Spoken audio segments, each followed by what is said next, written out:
Well, family, this is another video of our installment of the death to the real nigga. And I do these videos, as I always say, as a teaching tool and something that we can learn from. Now, this instance is titled, Who Failed Jerrell Milton?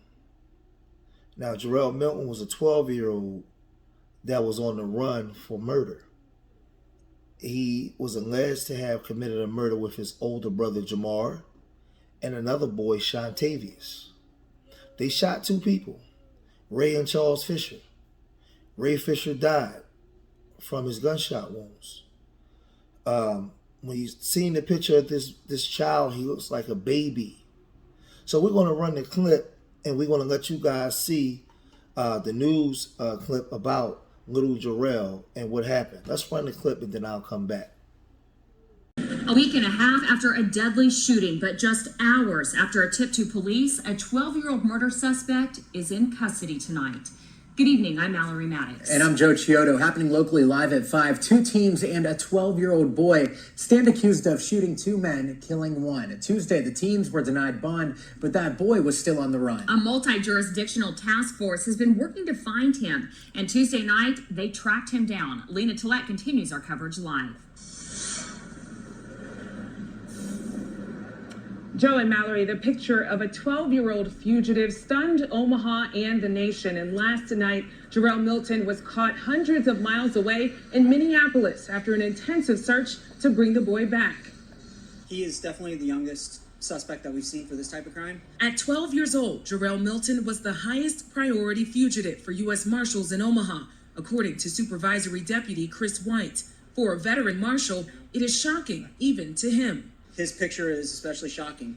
He looks like a 12-year-old, and it's hard to believe that he could kill somebody. Milton, his older brother, Jamar Milton, and Shantavius Primes Willis are accused of shooting and killing Jamil Ray and wounding Chris Fisher. Jamar and Primes Willis are both teens. They are in jail and were denied bond Tuesday, but Milton has been on the run since June 29th.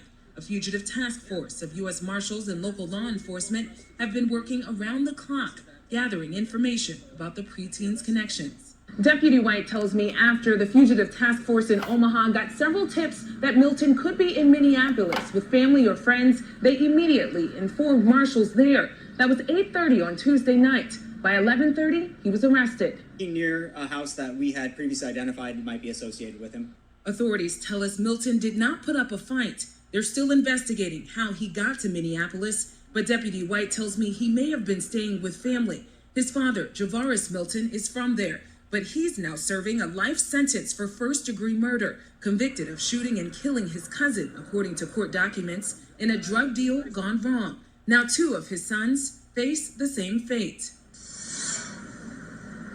Now, we've learned that Jerrell Milton has an older brother, Javaris Milton Jr., who faces serious weapons and drug charges here in Nebraska. We talked to Douglas County Attorney Don Klein, who tells us he does not know when Jerrell will be extradited back to Omaha. He says that there are some court proceedings that have to happen in Minneapolis before he can come back to Omaha. With producer Roger Hamer, I'm Lena Tillett, WOWT 6 News. Well, as you can see, we look and we ask who failed this kid. I mean, this is a 12-year-old boy out with his brother, who's 17. And Shantavius, who's 15. All of them are kids. They go out and they commit this egregious act, this crime. People are hurt. Two people are shot. One person is dead. He ends up going to Minnesota to hide out. He tells his father he didn't do it. His father's doing life for murder. They have an older brother that's also locked up on drugs and weapons charges. What type of family did this boy come from? Did he even have a chance before he even started? Did Jamar, the 17-year-old, have a chance before he even started? Well, as we begin to investigate more into the story, we know that Jamar, the 17-year-old, was tried as an adult. So was Shantavius. But little Jerrell reached the plea deal as a child because they charged him as an adult, but you have to be 14 or older. So he was never going to be charged as an adult. So they found some type of plea deal and sent him into a home. Let's go look at the plea deal. Let's roll the clip. Less than 6 months ago, he was arrested and charged with murder. Tonight, 12-year-old Jerrell Milton is going to sleep, knowing more about what his future holds. WOWT 6 News' Matthew Smith has been tracking the story and has the latest details. It's a murder that seems incomprehensible. Not only did a man die, but the three accused ranged in age from 12 to 17. Come on, we talking about a kid, a baby, a 12-year-old. Back in July, the father of two of the accused, that's Jerrell Milton, spoke to me from behind bars. By phone, more than 500 miles away, Milton said he spoke to his youngest boy, Jerrell. Jerrell had left Omaha following the shooting. While there, he told his dad he was at the shooting, but also that he didn't do it. I 100% believe my son when he said he did not kill that man. I believe him. As it turns out, so does the county attorney. The goal is to rehabilitate what's in the best interest of the child. Don Klein tells me that the investigation into the June shooting proved Milton didn't pull the trigger on the gun that left Jamie Mel Ray dead. When Jerrell Milton was found, arrested, and brought back to Omaha in July, he was charged as an adult.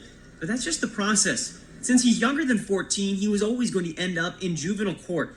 In fact, there really was no difference in punishment from the initial murder charge he faced or the lesser charge of conspiracy to commit robbery that he admitted to in juvenile court. Either way, he was going to get probation. As for the other two suspects, it appears they're likely heading to adult court. You have 17-year-old Jerrell Milton. He's Jerrell's older brother. He filed a motion to be moved to juvenile court, but it's already been denied. Shantavius Primes Willis, he's the 15-year-old. He's filed a similar motion, but it hasn't been ruled on just yet. All eyes, of course, going to remain on Jerrell. Now, we can tell you now that he is going to be heading to a group home. That much we know. Where it'll be located, we don't know that information. But the picture, just the look of him, 12 years old. It's been 3 months that this investigation's been ongoing, and those who work closest to it say his age is something that sticks out. I mean, you look at a picture of him, you see him, he's a 12-year-old. I mean, and he looks like a 12-year-old, and to see him involved in this kind of crime is extremely disturbing. That was Matthew Smith reporting tonight. Milton is due back in court in November. That's when he'll likely hear where that group home he's heading to is located. So I'm back for the third time. And this is where it gets alarming. So Jerrell Milton, at 19, 2 years after the shooting, he ends up being sentenced to 58 to 82 years. This is Jerrell Milton's older brother, the one that was 17 was 19. He ends up getting sentenced to 52 to 80 something years. Shantavius ends up getting sentenced to 30 to 50 years. Right? But the part that's most alarming is little Jerrell, who's not so little anymore, in 2020 was on the run for rape. Little Jerrell, who was put into a group home 5 years later, is now on the run for rape. So the system, his parents failed him. Where's his mama? Where's his daddy's doing life?